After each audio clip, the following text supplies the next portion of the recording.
हरे नमः. धर्माचा जणू मूर्तिमान पुतळा भासे जना भूवरी. दीक्षा देऊन जो जगतिया बद्धास हो उद्धरी. वाणीने वदता भागवती कथा व्यासाप्रती भासला. तो हा गुरुश्री जनार्दन असा पाटांगणी शोभला. सद्गुरुनाथ महाराज की जय. हरे नमः. श्री शुकुमाचं सैथमाचरण कामान स्त्रैणोप ववमात्मनः बुद्ध्वा प्रियायै निर्विण्णो गाथा मेतामगायत. भगवान वेदव्यास वर्णन करून सांगू लागले. शुकाचार्य राजा परीक्षितीला सांगतात. सूत शौनकादिकाचा संवाद हा पहिल्यापासून चाललेला आहे. याप्रमाणे ययातीचं चरित्र या ठिकाणी सांगतायत. ययाती हे कशाचं प्रतीक आहे तर भोगाचं प्रतीक आहे. आत्यंतिक भोग. आपल्याला जीवनामध्ये हे पाहिजे ते पाहिजे ते पाहिजे सगळ्या गोष्टीचा स्वार्थ आपण करतो. सगळ्या गोष्टी आपल्याला हव्या असतात. हव्याचा हव्यास म्हणजे ययाती. आणि आपल्याला जे हवंय ते आपल्याला सगळं भौतिक सुख पाहिजे असतं. आणि भौतिक सुखाकडे माणसाची जी प्रवृत्ती आहे तीच या ठिकाणी दोषास्पद मानलेली आहे. ते म्हणतात अहो भोग कितीही भोगला तरी तो नष्ट होत नाही. भोगातून भोगच वाढत जातो. भोग कधी कमी होत नाही. आणि या भोगातून जोपर्यंत आपण त्यागाचा विचार करत नाही, आपण जोपर्यंत त्यागाचा विचार करत नाही तोपर्यंत त्या भोगामध्ये आपण कितीही आहुती टाकल्या तरी तो भोग कधी नष्ट होत नसतो. भोगाची इच्छा कधी नष्ट होत नसते. म्हणून आशाही परमं दुःखम नैराश्यम परमं सुखम असं जे पिंगला म्हणते ते या अर्थाने म्हणते.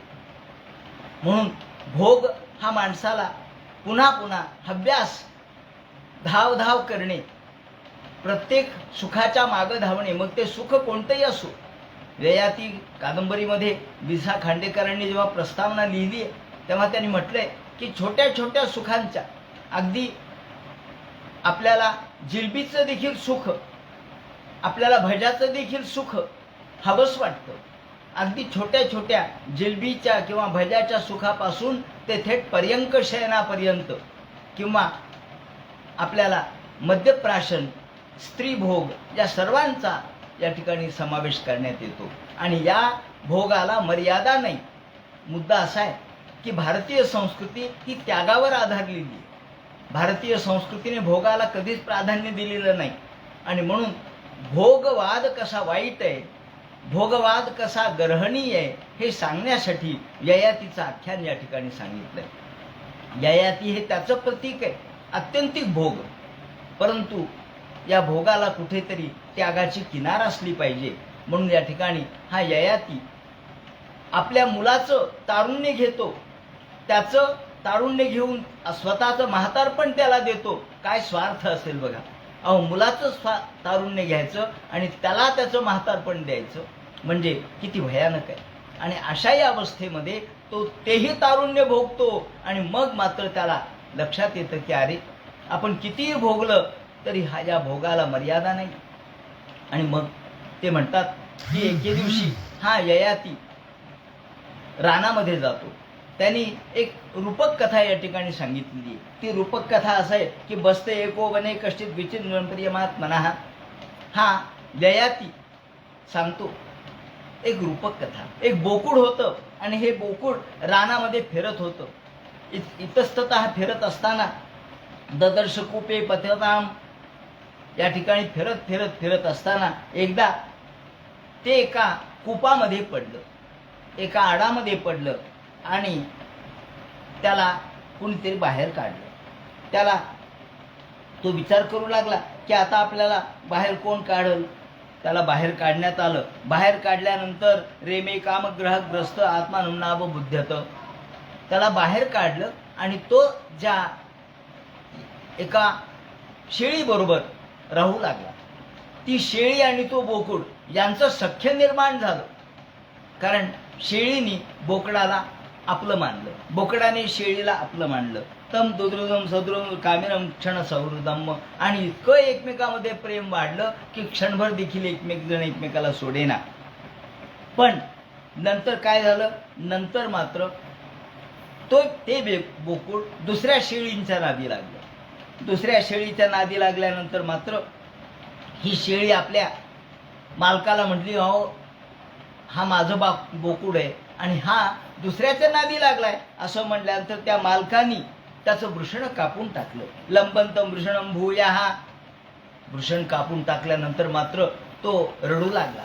तो बोकुड म्हणू लागला, असं करू नका, माझं वृषण कापू नका. असं म्हटल्यानंतर ते वृषण पुन्हा जोडलं. लंबंतम वृषणम भूय संददेर्थाय योगवित. ते वृषण पुन्हा जोडलं. त्या ठिकाणी हे सगळं वर्णन आपल्याला ययातीच्या संदर्भात असलेलं दिसतं. ही सगळी रूपक कथा ययातीच्या अनुषंगाने सांगितलेली आहे. आणि ययातीच हे सांगतो, महाराज अशा पद्धतीने कथाम कृपण सुभ्रू, हे सुभ्रू म्हणजे आपल्या पत्नीला सांगतो, देवयानीला सांगतो, अगं हे देवयानी,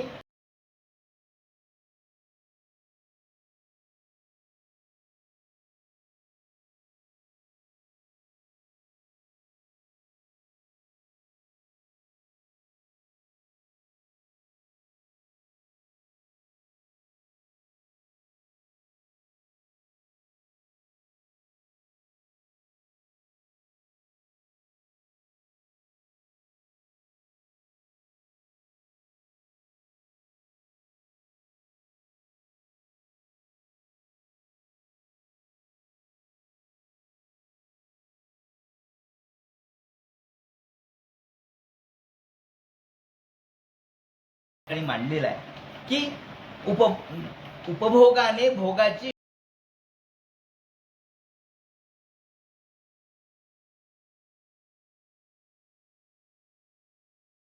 भोग भोगतच राहा. आपण म्हणू हा भोग भोगल्यानंतर माझं मन शांत होईल, तो भोग भोगल्यानंतर मन शांत होईल. असं कसं होईल? आपल्याला एवढे पैसे, किती पैसे मिळाले म्हणजे तुम्हाला बरं वाटेल हो? ते म्हणे नाही, 1 कोटी रुपये मिळाले म्हणजे बरं. कोटी मिळाले तर तो म्हणतो नाही नाही, 2 कोटी मिळाले असते ना म्हणजे जरा मुलीलाही दिले असते. 4 कोटी मिळाले असते तर अजून बँक बॅलन्स वाढलं असते. म्हणजे माणसाला कितीही जरी पैसा दिला तरी तो जसा कमीच पडतो, कारण त्याची अपेक्षा वाढत जाते. तेव्हा माणसाला भोग असा आहे की ज्या भोगातून कधीच समाधान मिळत नाही. आपण या मॉलमध्ये जातो, सगळं मॉल काही आपण खरेदी करू शकत नाही, परंतु आपल्याला वाटतं हे घ्यावं, ते घ्यावं, ते घ्यावं, ते घ्यावं. आपली इच्छा असते पण पैसा नसतो म्हणून आपण घेत नाही. पैसा असता तर आपण सगळं मॉल खरेदी करून आलो असतो. कारण सगळ्यामध्येच आपल्याला आनंद वाटायला लागतो. तात्पर्य असं आहे की भागवतकार असं सांगतात की न जातो काम कामाना उपभोगेने शाम्यती. माणसाचा काम, माणसाची इच्छा ही उपभोगाने कधी शमत नसते. मग त्यांनी उदाहरण दिलंय कोणतं? हविषा कृष्णवर्त्मेव भूय एवाभिवर्धते. ज्याप्रमाणे अग्नीमध्ये तूप टाकलं म्हणजे अग्नी कमी होत नसतो, तो वाढतच जातो. तुपाप्रमाणे अग्नीच्या ज्वाला वाढत जातात, म्हणून तूप टाकून अग्नी कमी होईल असं तुम्ही समजू नका. तसं भोग भोगून भोग कमी होईल असं समजू नका, भोग वाढतच असतो. असं म्हणतात की भूक जेवढी वाढवावी तेवढी वाढते. भुकेचं सुद्धा असंच आहे, जेवढी वाढवावी तेवढी वाढते. झोप जेवढी वाढवावी तेवढी वाढते आणि जेवढी कमी करावी तेवढी कमी होते. भूक सुद्धा जेवढी आपण नियंत्रित ठेवावी तेवढी कमी होते. आणि एखादा असतो खातच राहतो खादाडासारखा. तेव्हा भूक, निद्रा ही जेवढी वाढवावी तेवढी वाढते. तसा भोग सुद्धा जेवढा वाढवावा तेवढा वाढतो. जेवढा आपण पसारा वाढवावा तेवढा वाढतो, जेवढा कमी करावा तेवढा होतो. म्हणून आपण मर्यादित विचार करावा. ते म्हणतात ज्याप्रमाणे मात्रा स्वस्था दुहित्रावा नावे विकासनो भवेत बलवान इंद्रिय ग्रामो विद्वांसमपि करिष्यति. व्यास महर्षींनी हे लिहिलं, श्लोक लिहिला, मात्रा स्वस्था दुहित्रावा. आज जे सगळ्या आपल्याला घटना दिसतात ना, त्या सगळ्यावरचं उत्तर हे आहे. आज सगळीकडे स्वैराचार चालू आहे, सगळे एकत्रच आहेत. मुली काय, मुलं काय, स्त्री काय, पुरुष काय, हा आम्हाला काय नाही, सगळे आम्ही सारखे. आणि मग घटना तर घडतात. अशा घटना का घडल्या? नाही नाही, आम्ही सज्ञान आहेत, फिरायला गेलो. हो, फिरायला गेलात, सज्ञान आहेत, आणि मग गुन्हा झाला म्हणून पोलीस स्टेशनला आलात कशाला? तुम्ही सज्ञान आहेत ना, मग तुमचं तुम्ही निस्तारा. तात्पर्य असं आहे की ते म्हणतात मात्रा स्वस्त्रा दुहित राहावा. आई असो, बहीण असो किंवा सासू असो, नो विविक्ता सनो भवेत. एकमेकांच्या जवळ बसू नये, एकमेकांच्या आसनावर बसू नये, आसनाला आसून टेकून बसू नये. ते म्हणतात आई असो, पत्नी असो, मुलगी असो, अगदी मुलगी जरी असली, त्याचप्रमाणे बहीण जरी असली आणि आई जरी असली, तरी माणसाचं इंद्रियग्राम, माणसाचं मन इतकं विचित्र आहे की ते म्हणतात विद्वांसमपि करिष्यति. मोठमोठ्या विद्वानाला देखील मोह होतो, असं लिहिलं त्यांनी. यावरती एक कथा सांगितली जाते की असं हा श्लोक त्यांनी लिहिला, आणि हा श्लोक लिहिल्यानंतर त्यांचे शिष्य होते जैमिनी. त्या जैमिनीने तो वाचला आणि व्यास महर्षीला म्हणले, महाराज तुम्ही जो श्लोक लिहिलाय त्याच्यात जरा चूक आहे. ते म्हणले काय चूक आहे?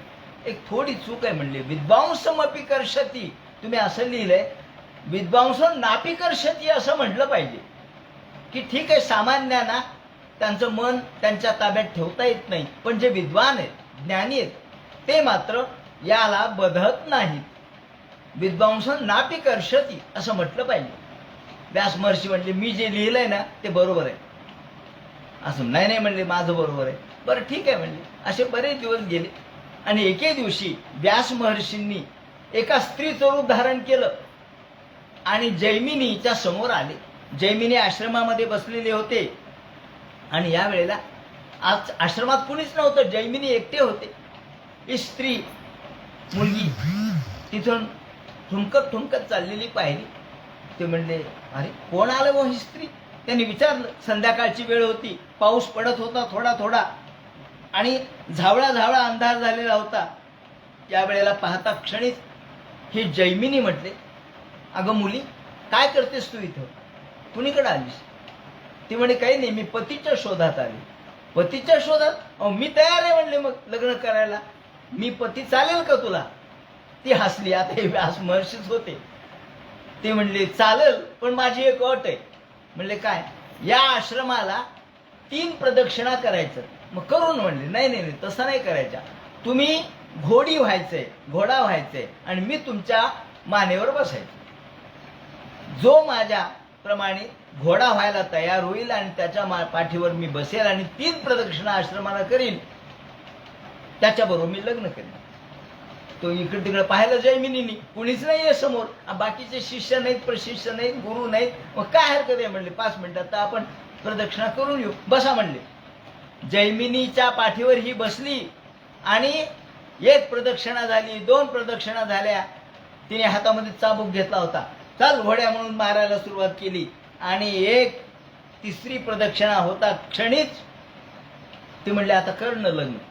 तेवढ्यात व्यास महर्षींनी आपलं रूप दाखवलं आणि मग मात्र जैमिनी चकित झाले. जैमिनी म्हणले हा हा हा गुरु महाराज हे आपण?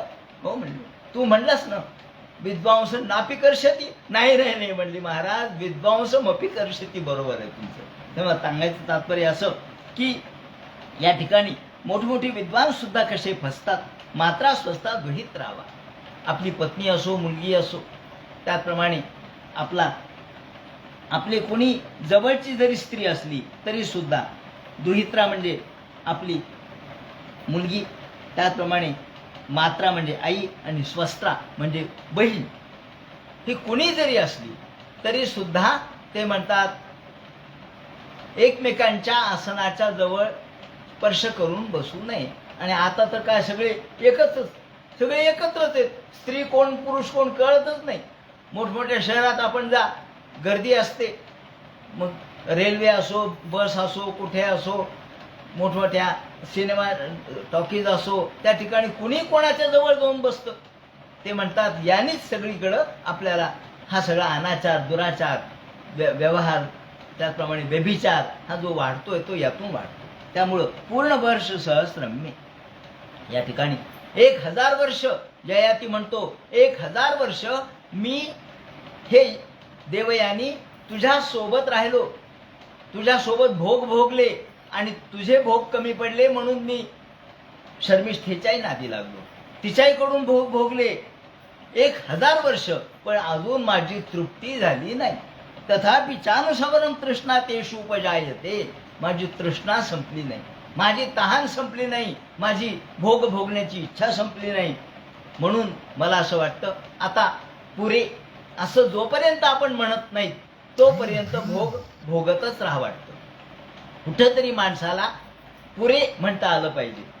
म्हणून सगळ्यात श्रेष्ठ अन्नदान का म्हणलंय? अन्नदान पहा तुम्ही, जेवायला बसू द्या ब्राह्मण, किती जीव देते नाही, 5 लाडू खा, 10 लाडू खा, 11व्या लाडूला म्हणतो बस पुरे, का हो घ्या ना, नाही नको आता. पैशाच्या बाबतीत असं म्हणतो का नको आता?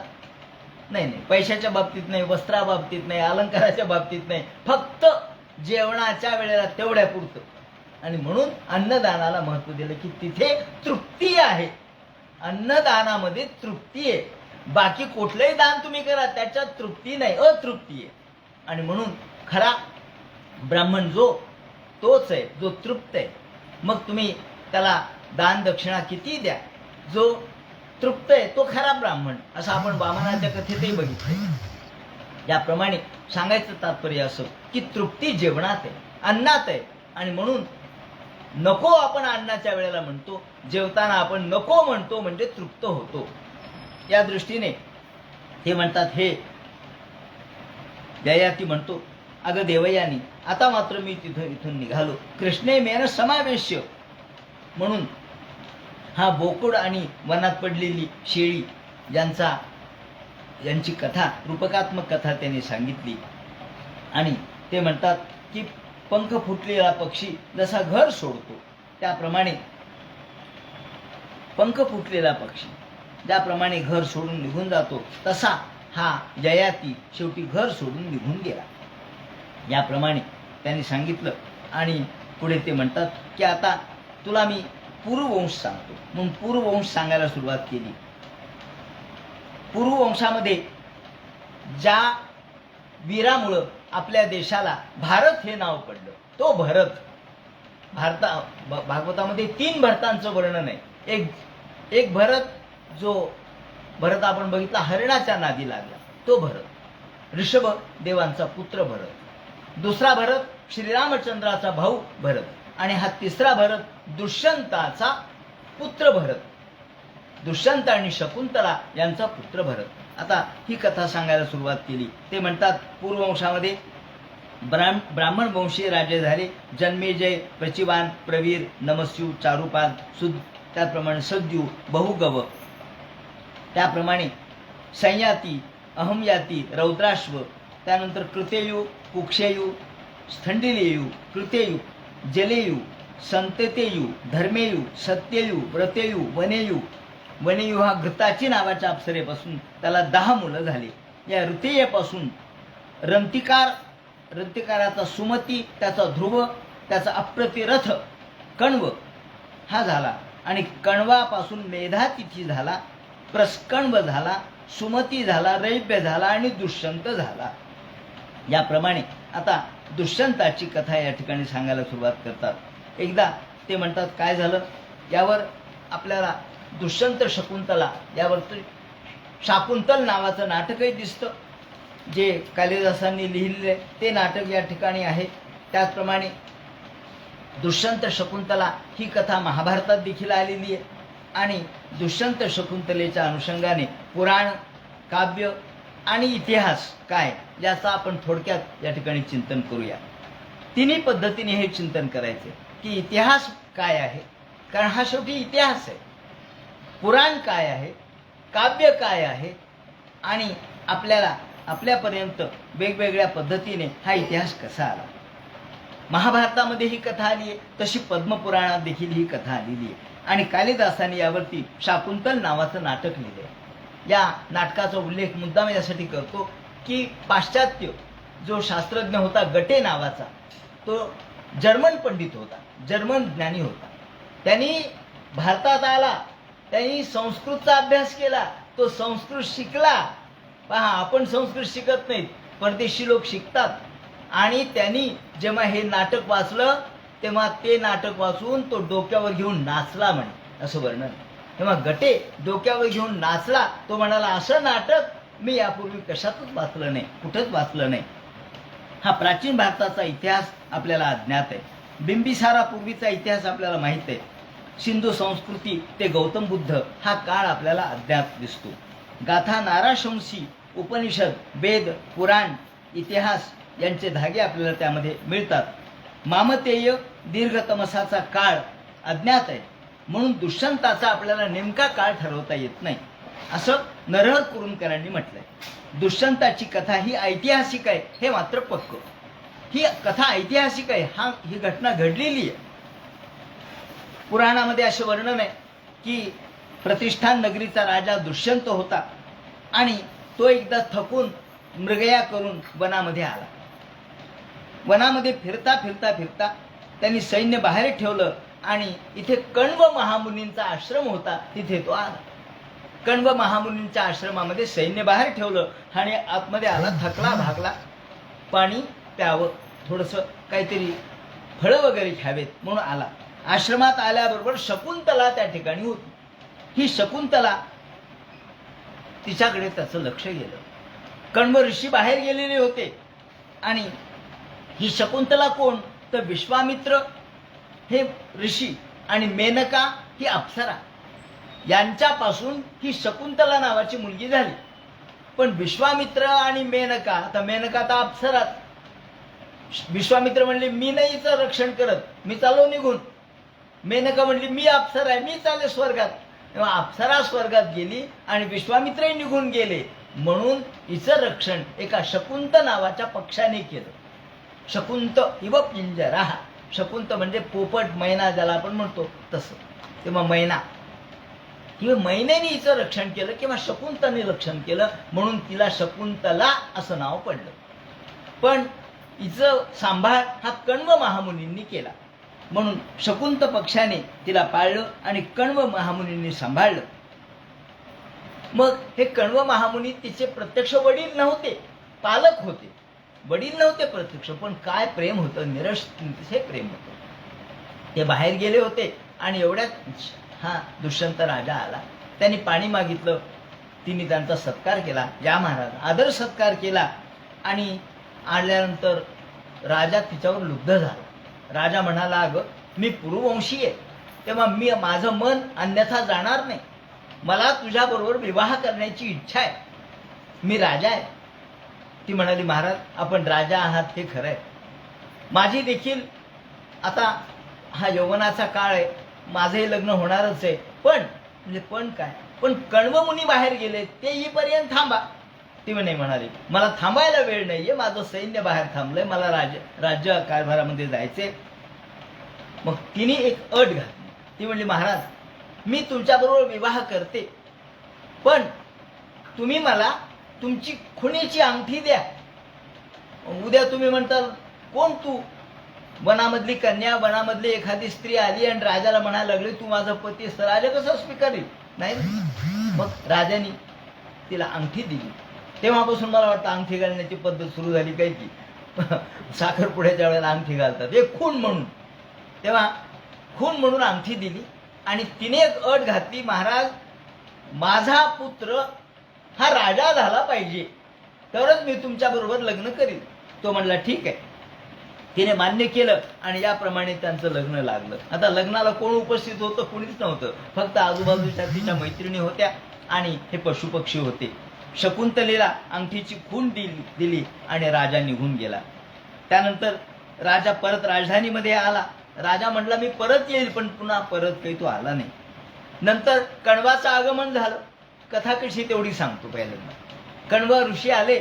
आल्यानंतर तिने सांगितलं, महाराज राजा आला होता दुष्यंत आणि त्याच्याबरोबर माझा विवाह झाला, त्याच्याबरोबर माझा संग घडला. हे म्हटल्यानंतर कण्वाला आनंद वाटला. कण्वाने तिला वाईट म्हटली नाही, वाईट चालीची म्हटली नाही, माझी परवानगी का घेतली म्हटली नाही. उलट कण्वाला आनंद झाला. म्हणले वा, योग्य काम केलंस तू. आता हे का, हे पुढे सांगतो. असं का झालं असेल.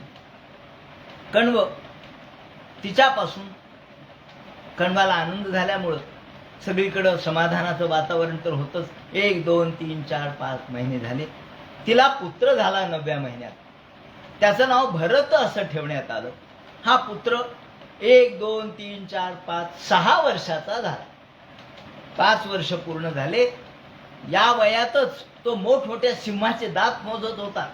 मोठमोठ्या सिंहाला पकडायचा आणि त्याला आ करून त्याचे दात मोजायचा, इतका पराक्रमी होता. हे पाहिल्यानंतर कण्व मुली म्हणाले, अगं आता तुझा मुलगाही मोठा झालाय, तू राजाकडे जा, तुझ्या पतीकडे तू जा. ती म्हणजे हरकत नाही. आणि ती पतीकडे निघाली. तिला सोडवायला तिच्या मैत्रिणी आल्या. खूप सुंदर वर्णन केलेलं. तिचे हरणं तिने पाळलेले, हरणं तिच्या भोवती खेळायचे. ससे, हरणं, त्याप्रमाणे तिने लावलेल्या वेली, ह्या देखील ती जेव्हा चालली तेव्हा सुकून चालल्या, रडू लागल्या. तिची मैत्रीण देखील रडू लागली. आणि तिच्या सगळ्या मैत्रिणी तिला सोडवण्यासाठी वनापर्यंत आल्या. कण्व ऋषींचं फार सुंदर वर्णन केलेलं आहे. कन्या ही अर्थो परकीय एव. कन्या शेवटी परकीयच असते. म्हणून कण्व ऋषींनी अत्यंत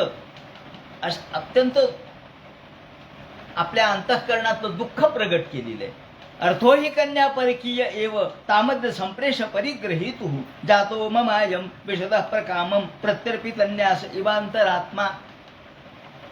ती जेव्हा जायला निघाली तेव्हा कण्व ऋषी म्हणतात, अगं तू माझी कन्या प्रत्यक्ष जरी नसलीस तरी माझं अंतर्हृदय म्हणजे तू आहेस, माझा दुसरा आत्मा म्हणजे तू आहेस.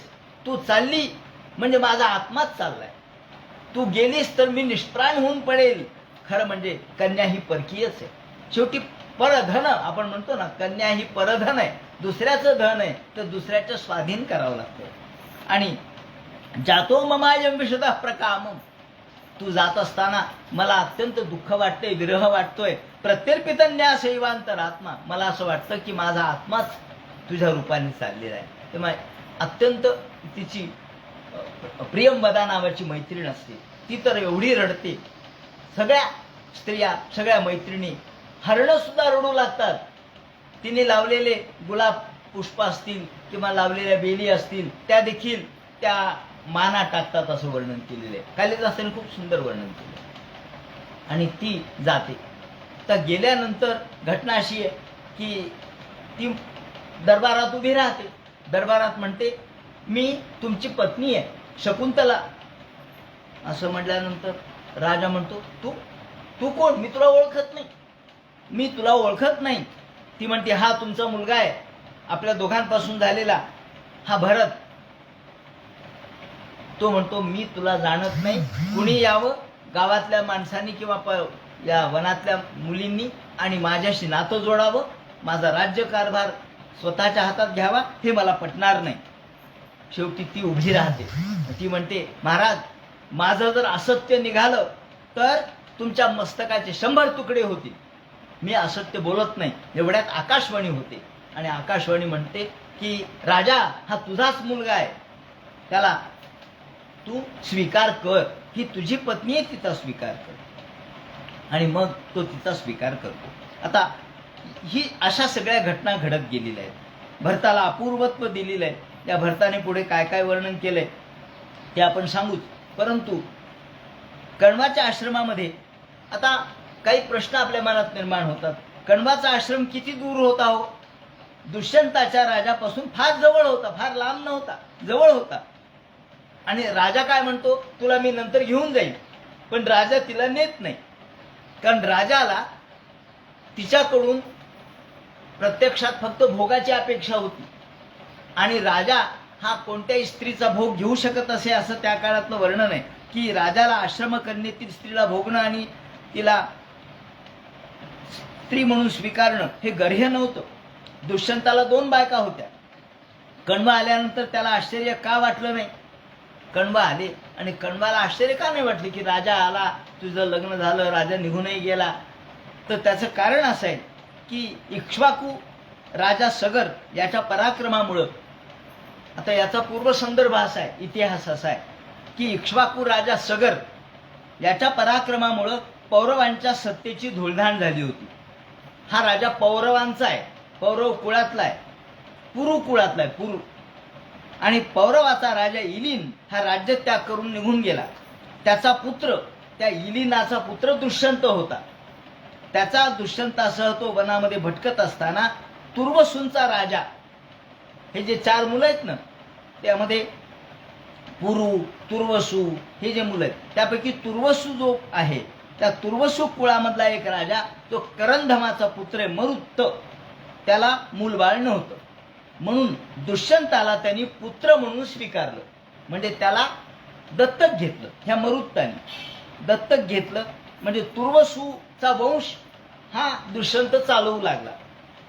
नंतर पुढे काय झालं, पौरव कुळातला आहे आणि तुर्वसूचा वंश चालवायला लागला, म्हणून हा पौरव स्वतःला म्हणून घ्यायला लागला.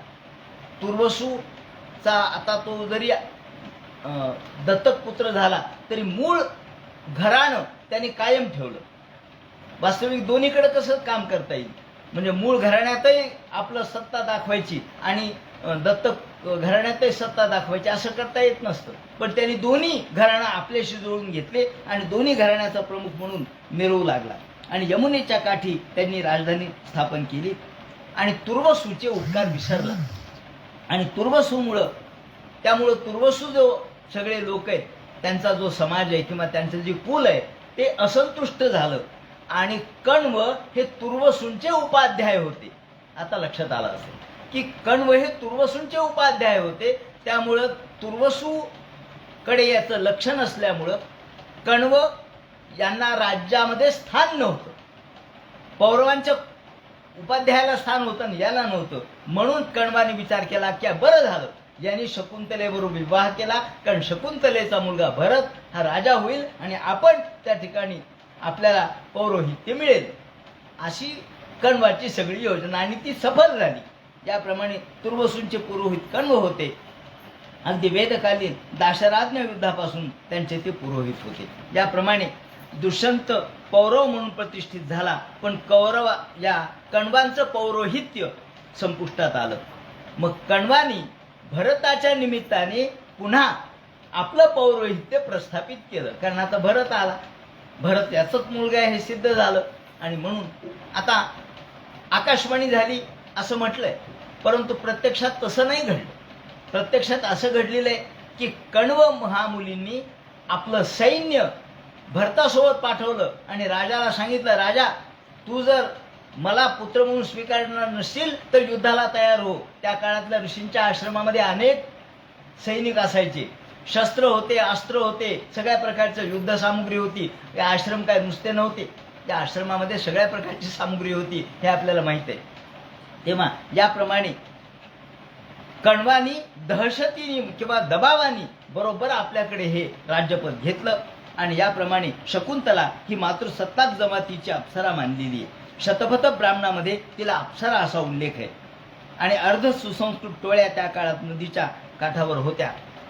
आपसरा, आप म्हणजे पाणी, आपसरा म्हणजे पाण्याच्या बाजूला राहणाऱ्या, म्हणून त्याला अप्सरा. त्याला आज आपण आसरा म्हणतो. आसरा कुठे असतात? पाण्याच्या जवळच असतात. ह्या आसरा ह्याच अप्सरा आहे. म्हणून याप्रमाणे या महाभारतात नसलेली घटना म्हणजे दुर्वासाचा शाप शकुंतलेला दिलेला. आता महाभारतात ही घटना नाहीये, परंतु नाटकामध्ये ही घटना दिली आहे की शकुंतलेकडे एकदा दुर्वास महर्षी आले असताना शकुंतलेची चूक झाली आणि त्यामुळे दुर्वासाने शाप दिला की तू अंगठी हरवून जाशील आणि दुष्यंत हा विस्मृत होईल, म्हणजे दुष्यंताला तुला अंगठी दिल्याचं आठवणार नाही आणि अंगठी देखील हरवून जाईल. मग शेवटी तिने त्यांना वरदान मागितलं, उशाप मागितला. त्यावेळेला त्यांनी सांगितलं की पुन्हा तुला ही मुद्रिका शची तीर्थावर सापडेल. आणि हा उशाप तिने घेतला. याप्रमाणे तिला शची तीर्थावर अंगठी सापडली. कारण ज्याने विचारलं कशावरून तू माझी पत्नी, अंगठी दाखव. अंगठी तर हरवली होती. मग शची तीर्थावरती सापडली आणि याप्रमाणे त्याला दिली. ह्या दुष्यंताला 2 पत्नी होत्या. एक हंसपादिका, सुमती नावाची, म्हणजे हंसपादिका आणि सुमती अशा 2 पत्नी. पण अपत्य मात्र नव्हतं. या दोघींनाही अपत्य नव्हतं. शकुंतलेच्या सख्या प्रियंवदा, सानुमती कालिदासाने कण्वाच्या आश्रमामध्ये दुष्यंताला बरेच दिवस थांबवलेले आहे. कण्वाने 2 मानलेल्या मुली आहेत. एक शकुंतला आहे आणि दुसरी वनज्योत्स्ना आहे. सहकार वृक्षाला त्यांनी आपली मुलगीच मानले. म्हणून असं म्हणतात की शाकुंतल सगळ्या संस्कृत साहित्यामध्ये नाटक श्रेष्ठ आहे, नाटक रम्य आहे. काव्येषु नाटकम रम्यम तत्रापीच शकुंतला. सगळ्या काव्यामध्ये साहित्यामध्ये नाटक हा रम्य प्रकार आहे. त्याच्यात शाकुंतल नाटक रम्य आहे.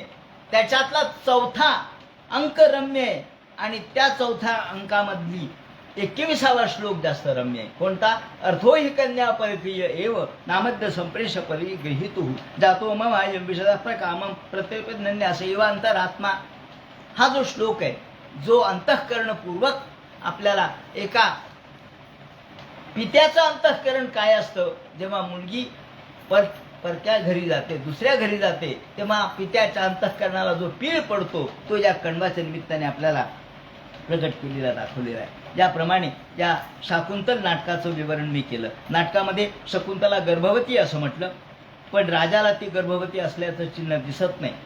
पण राजाला चक्रवर्ती पुत्र होणार हे मात्र कळतं. पहिल्या अंकामध्ये शकुंतलेची प्रीती, देहसुगंध, तिचा देहाचा सुख गंध. नंतर 7व्या अंकामध्ये दुःखामध्ये ती कशी उजळून निघते त्याचं वर्णन. पण शाकुंतलामध्ये मात्र ती सर्वत्र पार्थिव दाखवलेली आहे. याप्रमाणे तात्पर्य असं आहे की विलासी राजा आणि कामुकता आणि व्यवहार चतुर शकुंतला. शकुंतला किती व्यवहार चतुर होती हे यातून दिसतं की राजा आला आणि राजा म्हणला मला तुझ्याबरोबर विवाह करायचा, तुला की हो म्हणली नाही. ती म्हणली माझा पुत्र जर राजा होणार असेल तर मी तुमच्याबरोबर लग्न करते. इतकी हुशार होती. तेव्हा राजा कामुक आहे परंतु ती मात्र अत्यंत व्यवहार कुशल आहे हे यामध्ये दिसतं. अशा पद्धतीने त्याने वर्णन केलं. त्यानंतर आता पुढे ते म्हणतात की या भरताला, आता भरत राजा झाला, या भरताने गंगेच्या काठी 55 यज्ञीय अश्व बांधलेले आहेत. आणि या भरताच्या यज्ञाचं वर्णन आपल्याला उपनिषदामध्ये ब्राह्मणांच्या मध्ये केलेलं दिसतं. भरताच्या किती प्रकारचे यज्ञ केले, कशा पद्धतीने हा भरत यज्ञाच्या दृष्टीने श्रेष्ठ होता याचं वर्णन आपल्याला केलेलं दिसतं. त्याने वर्णन असं केलंय की गंगेच्या काठी 55 यज्ञीय अश्व त्यांनी बांधले आणि त्यांनी यमुनेच्या काठी 3300 घोडे बांधून मशनारे हा धर्मकृत्य केलं. 133 यज्ञ एकूण यांनी केले. याचा उपनिषदामध्ये ऐतरेय ब्राह्मणाच्या उपनिषदाचा उल्लेख आहे. आणि ज्याप्रमाणे बद्वम बद्वम दिने दिने, बद्व म्हणजे 13,084 असं एवढ्या गायी तो दररोज देत होता. याप्रमाणे मशनारे हे धर्मकृत्य त्यांनी केलं. मशनारे म्हणजे काय तर 14 लक्ष हत्ती सोन्याने मढवून दिले. 14 लक्ष हत्ती सोन्याने मढवून दिले म्हणून त्यांनी मशनारे असा उल्लेख केलेला आहे. याप्रमाणे या भरताच्या संबंधीचं वर्णन आपल्याला उपनिषदामध्ये पाहायला मिळतं आणि इथे देखील त्याने वर्णन केलेलं आहे. हेच वर्णन आपल्याला दिसतं. सहस्रम बद्वशो यस्मिन् ब्राह्मणागा विभेजिरे त्रयस्त्रिंशत्थत ह्यश्वान बद्वा विस्मापयन् नृपान् दौशन्तिरत्यगान् मायां देवानां गुरुमाययौ मृगान् शुक्ल दत्तः कृष्णान् हिरण्येन परिवृतान् आदात कर्मणि मशनारे नियुतानि चतुर्दश. याप्रमाणे यांनी एवढे यज्ञ केले. 55 दीर्घंगा या मनुगाजिभिः. याप्रमाणे 55 यज्ञीय अश्व त्यांनी बांधले आणि 78 अश्व यज्ञ यमुनेच्या काठी आणि गंगेच्या काठी मिळून असे 133 यज्ञ केले. मामतेयम पुरोधाय. मामतेय म्हणजे भारद्वाज. मामतेयम पुरोधाय यमुनाया मनु प्रभू. याप्रमाणे ममतेचा पुत्र मामतेय असं वर्णन केलेलं आहे. आणि यमुना आणि गंगा या दोन्हीकडे मिळून हे यज्ञ यांनी केले आणि अग्निस्थापना केली.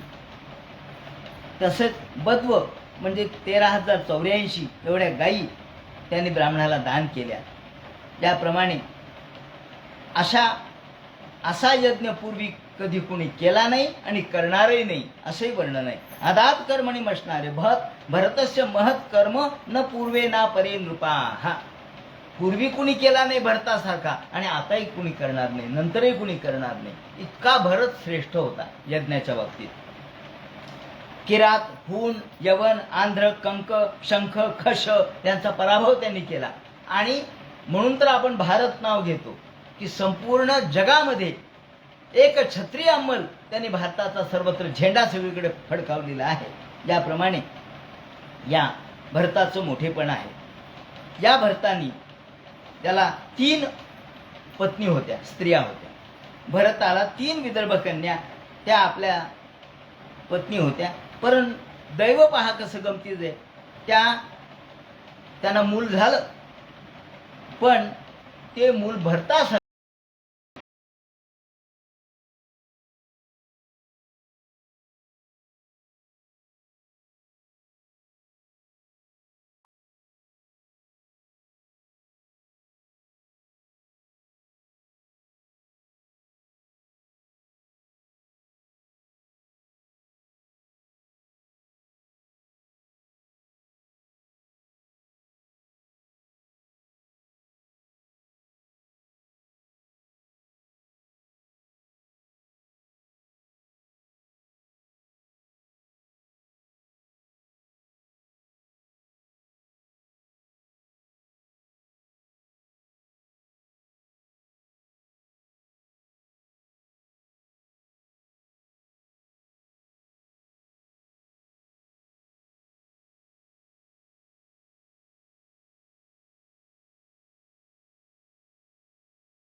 राजमिमं भरद्वाजं बृहस्पते याती यदुक्त्वा पितरौ भरद्वाजस्ततस्त्वयं.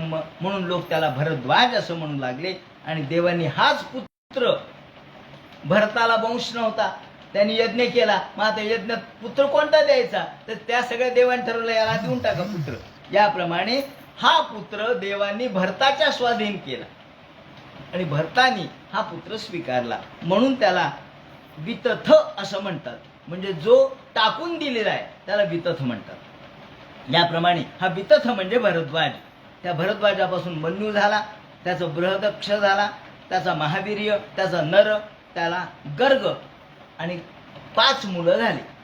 नराला संकृती झाला, संकृतीला गुरु झाला आणि गुरुला रंतीदेव झाला. आता या रंतीदेवाची कथा सांगतात. हा रंतीदेव मोठा ईश्वर भक्त होता, भगवत भक्त होता. आणि त्यांनी सगळा पैसा, सगळी संपत्ती सगळी ब्राह्मणाला वाटून दिली, निष्कांचन झाला. आणि राजा होता पण सगळं ब्राह्मणाला वाटून जवळ काही फडकं सुद्धा राहिलं नाही आणि कुटुंबासह जीवन व्यतीत करू लागला. घटना अशी घडली की एकदा 48 दिवस उपवास पडला. 1 दिवस नाही, 2 दिवस नाही. व्यती युराच्या व्यतिरचष्टचत्वारिंशद्धान्य पिबत किल. 48 दिवस उपाशी राहिला. अन्न नाही, पाणी नाही. घृतपायसमायम तोयम प्रादुपस्थितम. आणि एके दिवशी सकाळीच त्याला तूप, खीर, सांजा हे पदार्थ समोर आले.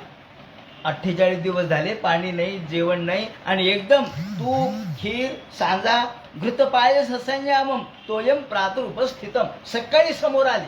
आल्याबरोबर आनंद वाटला. वा वा, आता आपल्याला खायला मिळतंय म्हणून समोर आले आणि खाणार. त्याची बायको आली, पोर आले, खाणार. एवढ्यात एक वृद्ध ब्राह्मण आला. म्हणलं, महाराज मला भूक लागली हो, मी फार दिवसाचा उपाशी आहे, भूक लागली, मला थोडं अन्न द्या ना. म्हणले बरं. त्यातला अर्धा भाग दिला. तस्मै संव्यभाजात सोन्न, त्याचा विभाग केला, देऊन टाकला. आणि पुन्हा खाऊ लागला. तेवढ्यात एक शूद्र आला. तो म्हणला, महाराज मलाही भूक लागली, मला द्या ना तू. तो म्हणला, बरं तर तुला घे. त्यालाही सगळं देऊन टाकलं. मग थोडं शिल्लक राहिलं, ते खावं म्हणलं. तेवढं कुत्रं आलं. कुत्रं समोर आलं. आता कुत्र्याला सोडून कसं खावं? कुत्र्याला देऊन टाकली. काय जी चतकोर अर्धी असेल पोळी ती कुत्र्याला देऊन टाकली. म्हणले जाऊ दे, आता आपण पाणी प्यावं म्हणून ग्लास उचलला, भांड उचललं पाण्याचं आणि पिणार. तेवढ्यात एक चांडाळ म्हणलं, महाराज काय ऊन पडलंय, एवढी तहान लागलीये, तहान द्या ना, पाणी द्या ना. तहानीने व्याकुळ झालोय, कुठं पाणी नाही. तो म्हणला, घे बाबा. तेवढा तांब्याभर पाणी यांनी पिऊन टाकलं. आणि मग आता काय करावं? जेवण नाही, उपवास, पाणी सुद्धा मिळालं नाही. शेवटी शूद्र आला एक, त्यांनी चांडाळ आला, त्यांनी पाणी मागितलं, यांनी पाणी दिलं. पाणी दिल्याबरोबर भगवान त्याच्यातून प्रगट झाले. गोपाल कृष्ण भगवान की जय. पानीय मात्र मुच्छेषम तच्चैक परितर्पणम पास्यतः पुलकशोभ्यागादपो देह शुभस्य मे तस्यताम करुणांबाच निशम्य विपुलाश्रमाम. आणि एकदम भगवान प्रगट झाले. भगवान म्हणतात, अरे राजा, तुझ्यावर मी प्रसन्न झालो, काय फल मागायचं ते माग. पुलकसा दई, तू स्वतः जेवला नाहीस, पाणी सुद्धा पिलं नाहीस. अरे निसर्ग करून नृपाहा, अंतःकरणातलं कारुण्य किती आहे तुझ्या, प्रेम किती आहे, दया किती आहे. तू स्वतःचा विचार केला नाहीस, बायकोचा विचार केला नाहीस, पोरांचा केला नाहीस, आणि सगळं भगवतमय मानलंस. वासुदेवे भगवती भक्त्या चक्रे मनः परम. तुझ्या भक्तीने मी प्रसन्न झालो म्हणून भगवान प्रसन्न झाले. सांगायचं तात्पर्य असं की भागवतकाराने हाही या ठिकाणी सिद्धांतच सांगितलाय. कोणता? जे जे भेटे भूत ते ते मानिजे भगवंत. हा भक्तियोग निश्चित जाणं माझा, हे जे माऊलींनी म्हटलंय तोच सिद्धांत या ठिकाणी पण कथेच्या माध्यमातून सांगितलाय. सगळे सिद्धांत भक्तीचे सांगितलेत, पण त्याला कथेचं बरं मनाने कथा नाही रचली, जे घडलं ते सांगितलंय. म्हणून अशा कथा या ठिकाणी व्यास महर्षींनी जुळवल्यात की ज्या कथेच्या माध्यमातून आपल्या मनात भक्तीचं जे साधन, भक्ती ती साध्य भक्ती कशी होते आणि भक्तीचं स्वरूप कसं आहे ते यातून लक्षात यावं. याप्रमाणे पुढे त्यांनी वर्णन केलंय की त्याचा पुढे गार्गे झाला, गर्गाचा गार्गे झाला, तिथून ब्राह्मणपूर सुरू झालं. त्यानंतर बृहद क्षेत्राला हस्ती झाला, ज्याने हस्तिनापूर बसवलं. हस्तीपासून अजमीड, त्याचा द्विमीड, त्याचा पुरमीड, त्याचा अजमीड असे झाले. आणि बृहदिशूपासून अजमीड हा होता झाला. त्यानंतर बृहदिशू, बृहदहनु, बृहदाश्व, त्याचा जयद्रथ झाला. जयद्रथाचा जो विशद झाला त्याचा सेनजित, त्यापासून रुचिराश्व, त्यानंतर दृढहेतू, काश्य, वत्स, रुचिराश्वाचा प्राज्ञ, पृथुसेन, पार आणि नीप.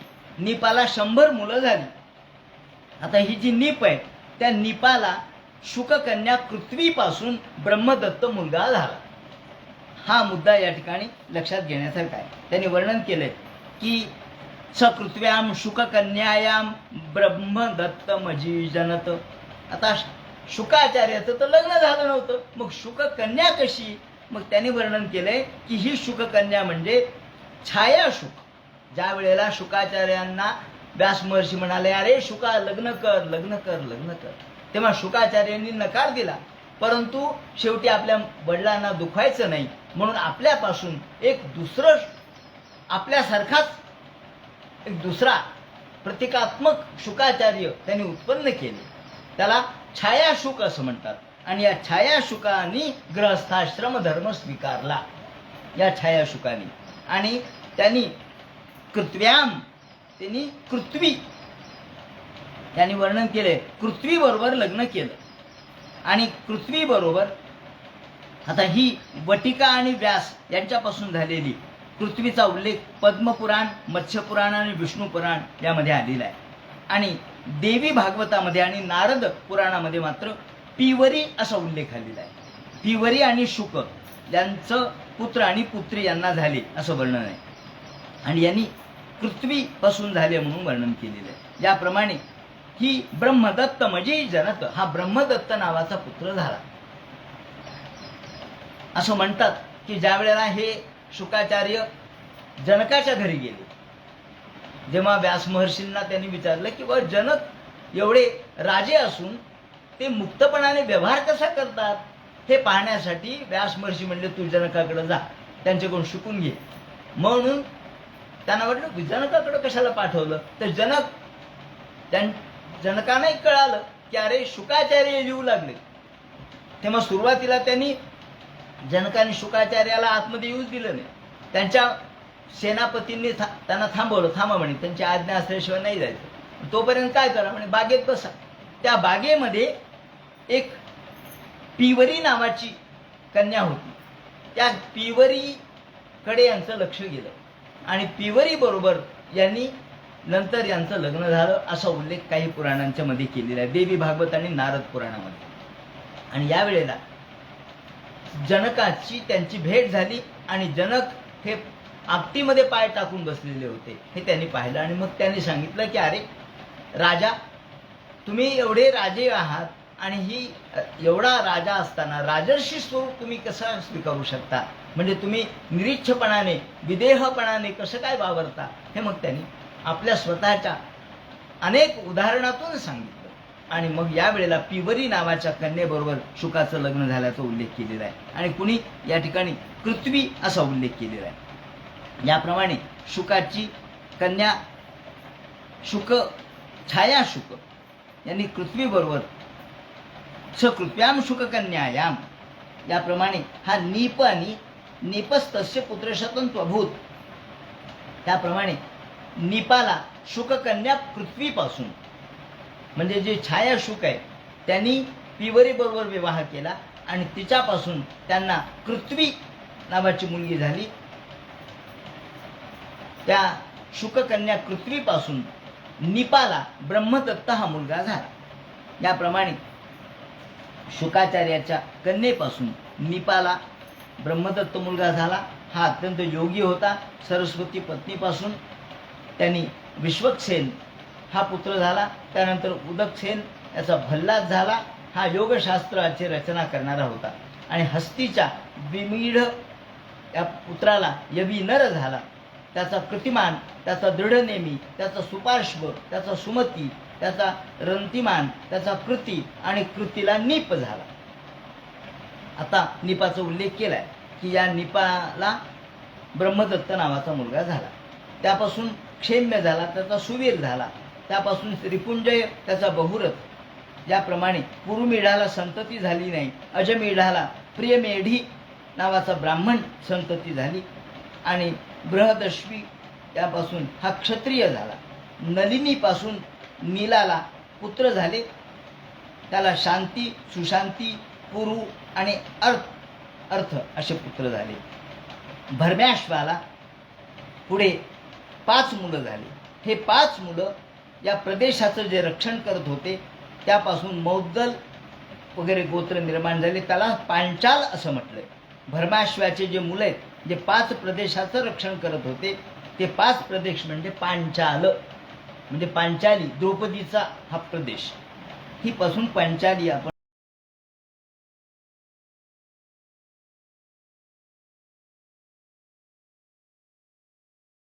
गोत्र निर्माण झालं. या पांचाल प्रदेश या नावाने त्याला ओळखलं जाऊ लागलं. मुद्गलाला जुळे झाली. मुद्गलाला जुळं झालं. यापैकी दिवोदास आणि मुलगी अहिल्या. मुलगा झाला दिवोदास आणि मुलगी झाली अहिल्या. अहिल्या ही गौतमाला देण्यात आली, म्हणजे गौतम ऋषीची पत्नी झाली. त्यांच्यापासून शतानंद झाला.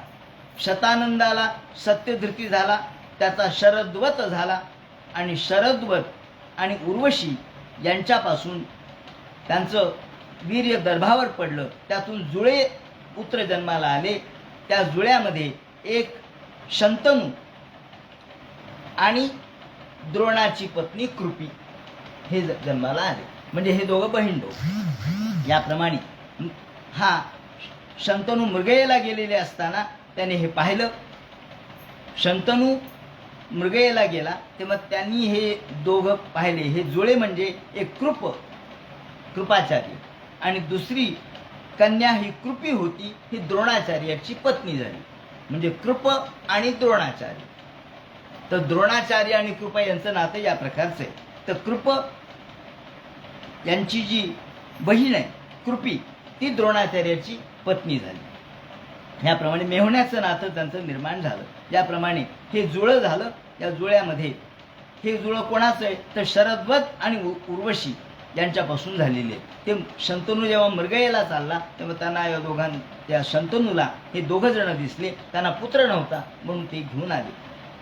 याप्रमाणे कृप आणि कृपी अशा पद्धतीचे हे दोघं, द्रोणाचार्याची पत्नी म्हणजे कृपी आणि कृपाचार्य अशा पद्धतीने. कृपाचार्य हे चिरंजीव मानलेले आहेत. कृपाचार्य ज्या युद्धामध्ये ठार नाही झाले ते राहिले.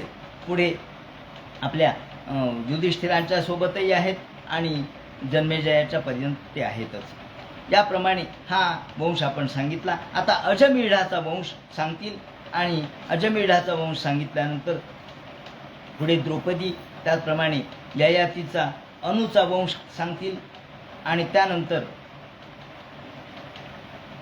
शशबिंदू वगैरे यांचं जे वर्णन सांगतील. विदर्भाचं वर्णन करतील.